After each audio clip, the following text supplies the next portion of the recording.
Hello friends, welcome to code lab by Danish. आज की इस वीडियो में हम सीखने वाले हैं कि पाइथन से एपीआई कॉल कैसे किया जा सकता है। और आपने एपीआई का नाम तो सुना ही होगा, लेकिन आज हम देखने वाले हैं कि एपीआई होता क्या है, कैसे कॉल करते हैं, कब यूज करते हैं और बहुत कुछ। So let's roll on.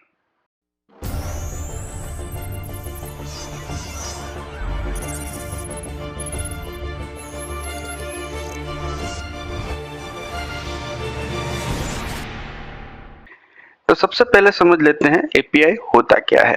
API का फुल फॉर्म है एप्लीकेशन प्रोग्रामिंग इंटरफेस। एपीआई को आप इस तरह समझ सकते हैं कि एपीआई एक कस्टमर या तो फिर डेटा यूजर और सर्वर के बीच में कम्युनिकेशन के लिए एक वेटर जैसा काम करता है। लेट से मैं कहूँ कि सर्वर एक ऐसा किचन है कि जहाँ पे रेस्टोरेंट का कुछ डेटा कुक होता है। तो अगर रेस्टोरेंट के कस्टमर को कोई इंफॉर्मेशन किचन तक भेजनी हो या कोई रिक्वेस्ट भेजनी हो तो हम क्या करेंगे, वेटर को कहेंगे और वेटर वहां तक अपनी बात पहुंचाएगा और वहां से जो भी रिप्लाई आएगा वो हमारे तक लेके आएगा। खाना होगा या रिप्लाई होगा, जो भी होगा वो हमारे तक लेके आएगा। ठीक है। और बीच में कुछ टाइम लगेगा, जब तक वेटर जाएगा वहां से रिस्पॉन्स आएगा तब तक वो वहां खड़ा रहेगा और फिर वो हमें रिस्पॉन्स लाके देगा। उसमें थोड़ा वक्त लगेगा। ठीक है। इसी तरह एपीआई को भी प्रोसेस करने में कुछ टाइम लगता है। वो पहले हमारे पास से जाता है सर्वर के पास, सर्वर उसे एक्सवाइजेड रिस्पॉन्स देता है और एपीआई हमारे पास रिस्पॉन्स लेके आती है। ठीक है। तो एपीआई डेवलप करते हैं हम बैकएंड से।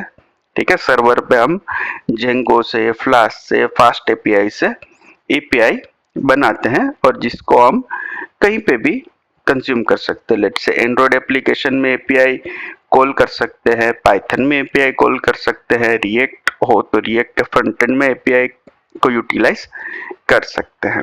ठीक है। आज हम करने वाले हैं पाइथन कोड में एपीआई का यूज। ठीक है। तो आ जाते हैं अपनी वीएस कोड की स्क्रीन में और देखते हैं एपीआई किस तरह कॉल कर सकते हैं। मैं आ गया हूँ अपनी वीएस कोड की स्क्रीन में और यहाँ पे हमें सबसे पहले एक मॉड्यूल इंस्टॉल करना पड़ेगा जिसका नाम है रिक्वेस्ट। ठीक है। तो इसका कमांड है पिप इंस्टॉल रिक्वेस्ट।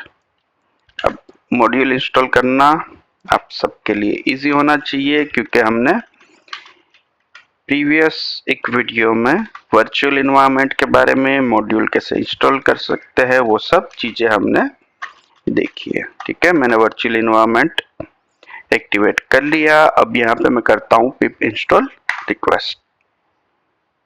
तो ये रिक्वेस्ट मॉड्यूल इंस्टॉल हो चुका है। मेरे लिए यहाँ पे ये आ रहा है requirement already satisfy. It means कि मेरे पास ऑलरेडी रिक्वेस्ट मॉड्यूल इंस्टॉल्ड है। ठीक है। अब मैं आ जाता हूँ main.py में।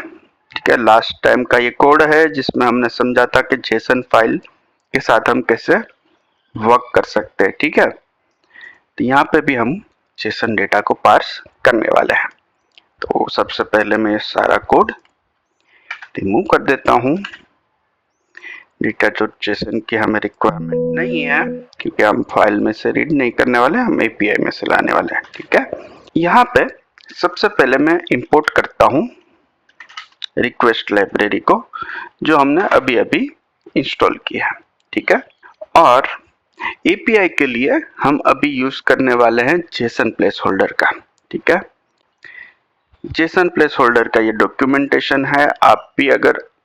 आपको भी अगर डिफरेंट एपीआई ट्राई करनी हो तो आप जेसन प्लेस होल्डर की हेल्प से कर सकते हैं। जैसे कि यहाँ पे ये गेट रिक्वेस्ट है जिसमें बहुत सारे ब्लॉग पोस्ट हमें मिलते हैं। ठीक है। ब्लॉग पोस्ट के आईडी मिलती है, कौन से यूजर ने ये बनाया है वो मिलता है, ब्लॉग का टाइटल मिलता है और ब्लॉग की बॉडी मिलती है। ठीक है। तो अभी हम इसी एपीआई को हिट करने वाले हैं। ठीक है। और यही डेटा हम एपीआई से लेके आएंगे। तो यहाँ पे मैं कहता हूँ रिक्वेस्ट डॉट गेट और यहाँ पे मैं दूंगा एपीआई का एंड पॉइंट। ठीक है। तो यहाँ पे मैंने ये एपीआई में से ये एपीआई पे मैंने गेट रिक्वेस्ट की, ठीक है। देखो यहाँ पे मैंने गेट लिखा है, इस दैट मीन्स कि हम गेट रिक्वेस्ट कर रहे हैं, ठीक है।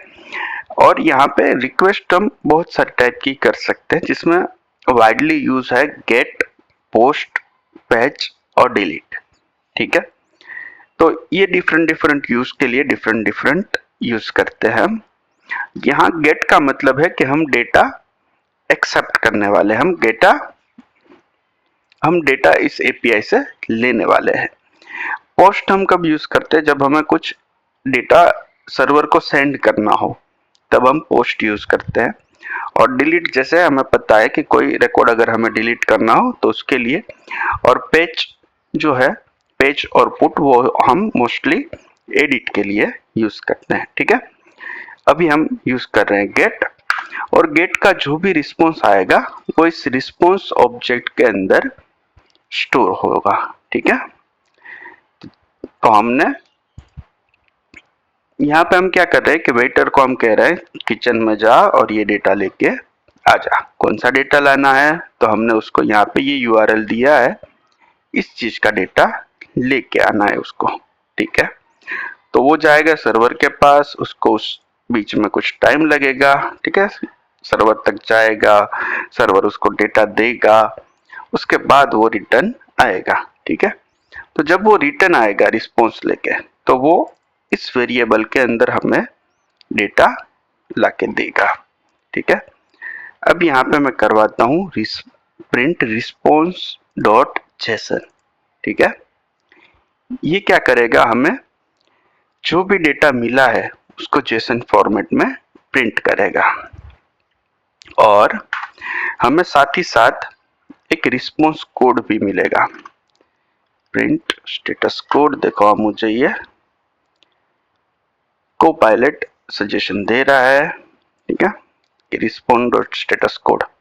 अब स्टेटस कोड क्या होता है, स्टेटस कोड हमें शो करता है कि हमें सर्वर से जो रिस्पॉन्स आया है वो कैसा आया है। लाइक सर्वर अगर सब सही रहा तो हमें मिलेगा 200, ठीक है, it means everything goes well. और अगर सर्वर में कोई इश्यू है, लेट्स से सर्वर अभी डाउन है, या तो फिर अभी रिप्लाई नहीं दे पा रहा है, या तो आपने जो डेटा रिक्वेस्ट किया है वो अभी फिलहाल वो प्रिपेयर नहीं कर पा रहा है, तो हमें रिस्पॉन्स मिलेगा 500 एंड अबव, ठीक है। तो ऐसे अलग अलग रिस्पॉन्स होते हैं। सर्वर रिस्पॉन्स कोड आप गूगल पे सर्च करेंगे तो उसकी डिटेल इंफॉर्मेशन आपको मिल जाएगी, ठीक है। यहाँ पे मैंने सर्वर में से जो भी डेटा आया है उसको प्रिंट करवाया, ठीक है।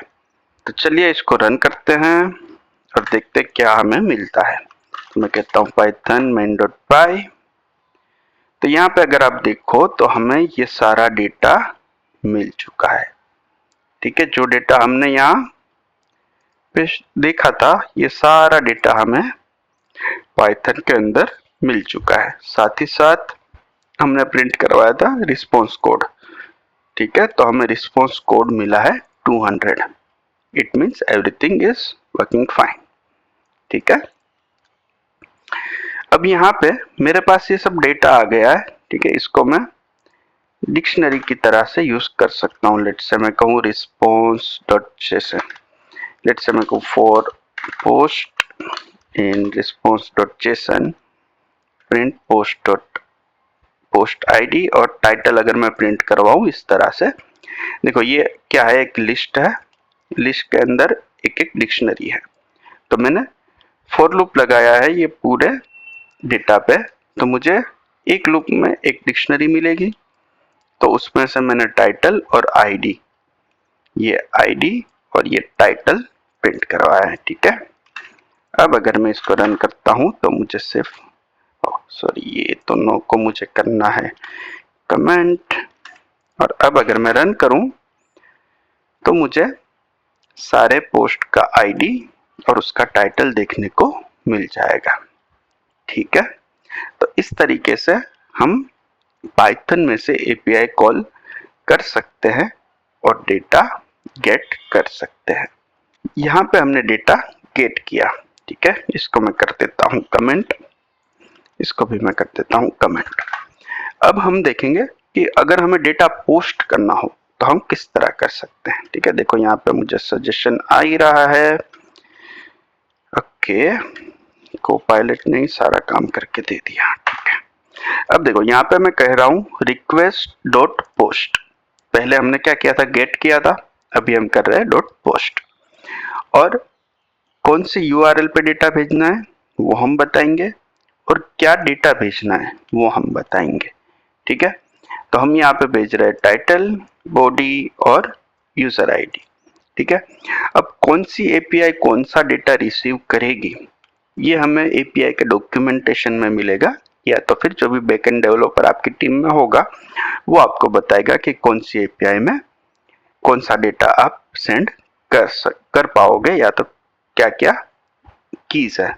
लेट्स से ये टाइटल की है। ठीक है, अगर मैं टाइटल के अंदर स्पेलिंग मिस्टेक कर दूं तो ये डेटा चला तो जाएगा लेकिन वहां पे प्रॉपरली वर्क नहीं करेगा।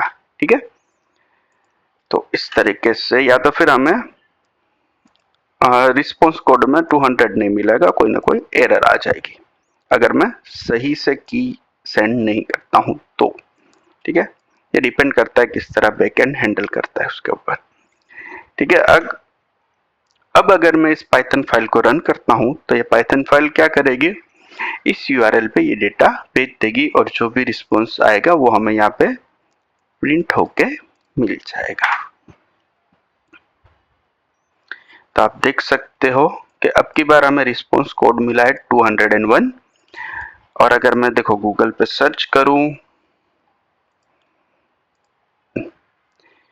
तो ये बता रहा है HTTP स्टेटस कोड 201 मतलब created indexes that request has been successfully. It means कि आपने जो डेटा भेजा वो डेटाबेस में सेव हो चुका है।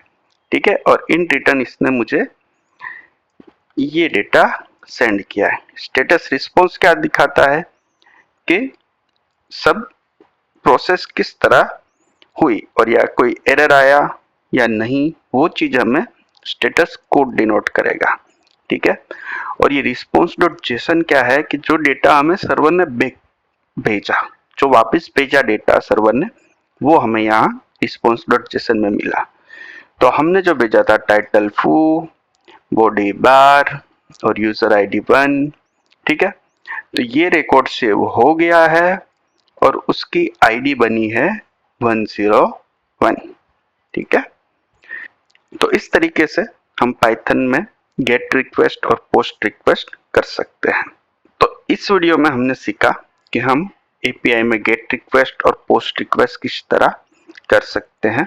आने वाली वीडियो में हम पाइथन के कई सारे कंसेप्ट सीखने वाले हैं। So make sure to like, share and subscribe.